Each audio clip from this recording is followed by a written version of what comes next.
Hello, everybody. My name is Douglas Arnold Armstrong. I'm the official head honcho here at Happy Texas Reviews. Thank you for guys who are watching the live stream, or if you guys are just watching after the stream ends, thank you guys all also so much for watching.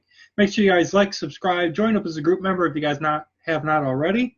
And in today's review, we are going to be talking about the final Harry Potter film, Harry Potter and the Deathly Hallows Part 2, the 2011 epic finale to the Harry Potter film series. If you guys were able to, leave a comment in the comment section below as to if you were able to hear the music clearly, or did you have to do some volume adjusting or whatever. I'm trying to get back into making it where I start music at the beginning of my videos. I know for a fact that I kind of have to play it really, really loud personally here in order for YouTube and Facebook and whatnot not to copyright me. So if I'm playing it really loud, just turn it down. It's just a cool way for me to start up the thing and whatnot. I know in my past Q&A live stream I said I wasn't going to do it anymore. I'm attempting to try to do it as best as I can while sneaking around all this stupid copyright nonsense.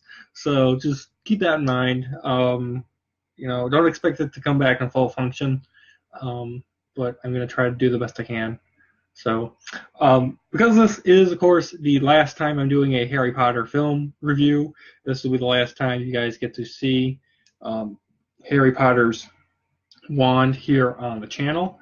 I've taken pictures and whatnot of it already here on the channel, so if you guys want to take a look at some pictures, I almost dropped it. Take a look at some pictures, you can. I just got this as a gift from a friend that's a big Harry Potter nerd. Himself, and he's just like, hey, you can go ahead and use this for your Harry Potter reviews. I also did have a snitch that had the Resurrection Stone inside of it, and that's been the cover photo for the group for over a month and a half now. It's been wow. So that's going to change starting up with the next set of reviews that I'll be doing. And I'll let you guys know what I'm planning on doing next after I finish this review. So look forward to what else I have planned for the rest of list number 7. With that said, let's get right into the 2011 Deathly Hallows Part 2 review. So we're going to get into the positives, and unfortunately, even though this is the last Harry Potter movie, there are some problems. Now, these problems are kind of like personal pet peeves that I have. They're not things that necessarily are bad about the movie per se. It's just little nitpicks that I was able to find, and you can avoid thinking about these if you really want to, but because this is me critiquing a film, I was able to find just a couple things that kind of drove me a little bit insane. So for positives, I really enjoyed the visuals of Voldemort getting turned into dust, and then the dust specks getting turned into oblivion and basically nothing, as if the Voldemort never ever existed. So I really enjoyed those special effects at the very end of the film. Amazing. I enjoy watching that scene of Voldemort just getting turned into dust, and the dust turns into nothing. I'm just like, that was so cool to see translated from the book to the film. Also, amazing musical score throughout the entire film. Whoever did it did an amazing job. Within the first 2 minutes, you know that this is the final film.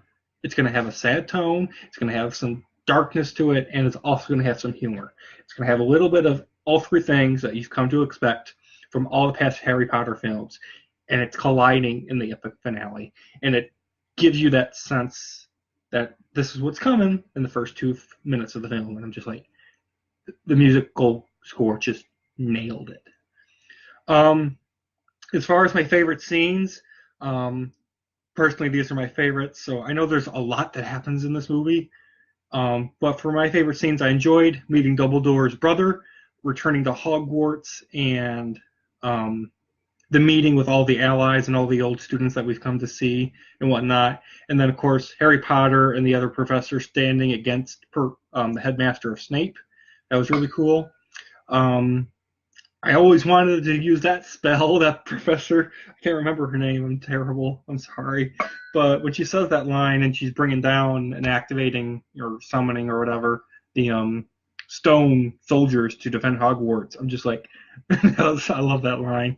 I always wanted to use that spell. I'm just like, that was great. I love the scenes where everyone's preparing Hogwarts, and Hogwarts defenses are getting prepared for the final battle with the stone soldiers, the bubble shield, and everyone getting into position for the final conflict was really cool to see. Neville Longbottom destroying the Hogwarts bridge and him ending up killing Navini the snake, which was a Horcrux, was really cool. And of course, Neville Longbottom also gives that amazing speech to Voldemort. That was really just Neville Longbottom got to shine a lot in this film, and I'm happy for that.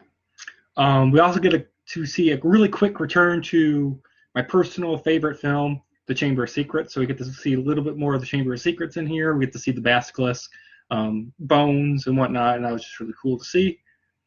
Realizing that Snape has always been on the good guy side this entire time, even though he's done some evil stuff. He's always been on the good guy side, and his entire mission for this entire film series and books was to protect Harry Potter at any cost. It didn't matter if he had to kill Dumbledore. It didn't matter if he had to be a double agent and work for the good and the bad guys. His primary goal was to make sure that Harry Potter stayed alive long enough in order for Voldemort to kill him, because Harry Potter is a Horcrux.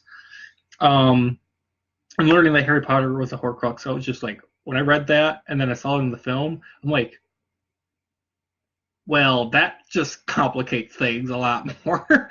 I'm like, wait a minute, so Harry Potter is gonna die, so who's gonna be the one that ends up defeating Voldemort if Harry Potter's dead? This is gonna be interesting to see.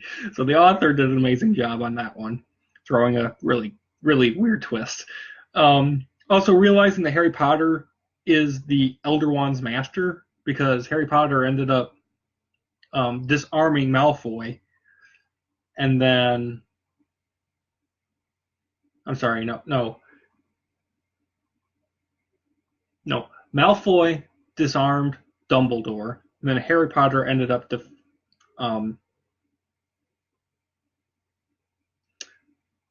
getting ended up disarming Malfoy, and so the Elder Wand ends up becoming Harry Potter. And the whole thing of, Snape killed Dumbledore doesn't mean that Voldemort killing Snape makes Voldemort the Elder Wand's master. If that made any sense. I'm sorry if that was really confusing. It's a lot for me to have to process. I'm sorry. It's just really weird. Anyway, the Elder Wand always belonged to Harry Potter. It never belonged to Voldemort ever. So it was really good. And of course, Harry Potter ends up, snapping the thing in half because, no one should have that much power of the Elder Wand. What else? Harry Potter, of course, he dies and then he returns because technically, Harry Potter never died. Voldemort just killed the Horcrux inside Harry Potter, and so Harry Potter is basically just taking a nap. So that was really funny. I was surprised when I rewatched this film for the first time in at least 4 or 5 years that there is actually a good amount of jokes in this film while this film is still dark. I'm just like, wow. Especially the janitor is like, students out of bed! Students in the corridor! And I'm like, you blithering idiot! They're supposed to be out of bed! It was funny. Also, the amazing final conflict, of course. The battle at Hogwarts, just spectacular. Kind of wanted to see a lot more of it, but I understand it was trying to center on the fact that this is the finale between Harry Potter and Voldemort. I just wanted to see a little more of the battle scenario. And it's an own and a rewatch must. You must see it. Back to the Battle of Hogwarts, it was also really cool to see, all the creatures and whatnot that we've seen in past films. Vampires, the Dementors, trolls, giants, spiders, you name it, it's in the film. Last 2 things for positives.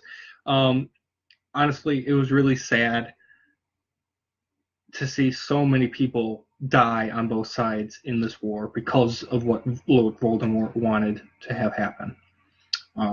Yeah, there's certain characters I'm just like, when I read it and then I saw it in the film, just like, wow, I just got, it hit me in the gut and I cried for some of the people, especially one of the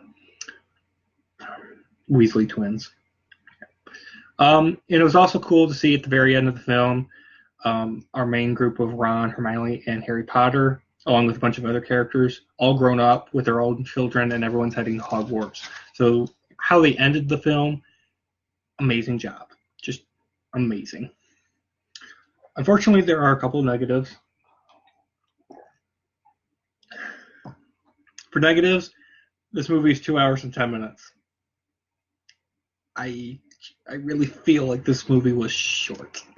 I mean, it did what it needed to do, as in what, source material was left over from the rest of the book. I just felt like, there were certain parts in the film that was rushed. I mean, Deathly Hallows Part 1 is 2 hours and 26 minutes. Why couldn't you make Deathly Hallows Part 2 at least that long, if not longer? I'm just like, I feel like the finale, especially the final battle, I'm just like, I think things were rushed. Like they ran out of budget or something. And I'm just like, kind of wanted it to be a little longer. Dobby's grave scene still makes me cry. I would miss Dobby. I like Dobby. Harry Potter and his friends, somehow they magically are able to forget that they can create broomsticks out of nothing with their wands. They're like, we got down here into the vault, and now we don't have an escape plan. And I'm like, so you guys magically forgot that you can create broomsticks with magic to escape the bank? And instead, they end up freeing a dragon that's... They free a dragon and ride it to escape because of political nonsense, because Hermione doesn't like the fact that this dragon is being tortured. So instead of creating a broomstick and just riding on that and then getting out of the bank, no, they need to free a dragon, get on the dragon to free it, to get out of the bank. I guess that makes sense. No, that doesn't make sense, because even if they want to free the dragon and you want to ignore the fact that they can create a broomstick out of nothing, apparently no muggle sees a white dragon flying around London and no one reports it. At least with a broomstick, you can go so fast that the muggles can't see you. With a dragon, it's kind of hard to miss a gigantic flying beast in the sky. Just saying. Okay? Also, and I know this is in the book, but it's not in the film. And this is a film review.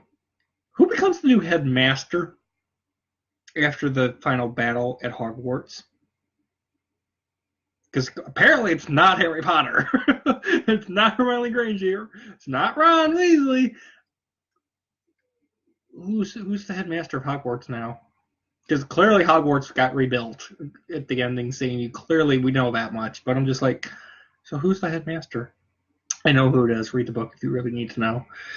And then lastly, even though the Elder Wand has been snapped in half, wands can be fused back together, and the invisibility cloak and the resurrection stone still exist, which means in the future something evil could return. The invisibility cloak is Harry Potter's property. The resurrection stone is in the Forbidden Forest somewhere. I'm sure someone could find it if they really wanted to. All they gotta do is use a spell.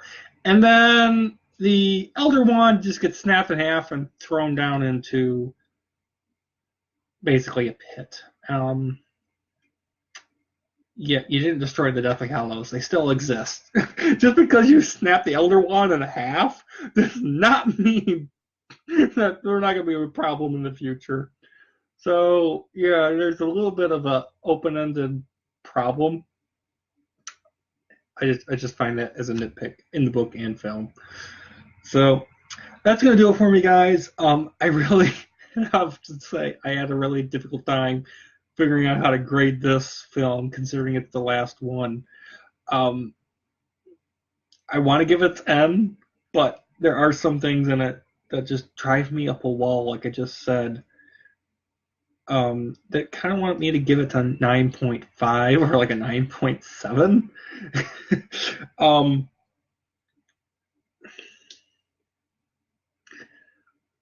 mm, I'm going to give it a 10. I'm going to give it a 10. And if anyone wants to fight me and say that this film doesn't deserve a 10, note that I was considering giving it a 9.5. But I'm going to give it a 10.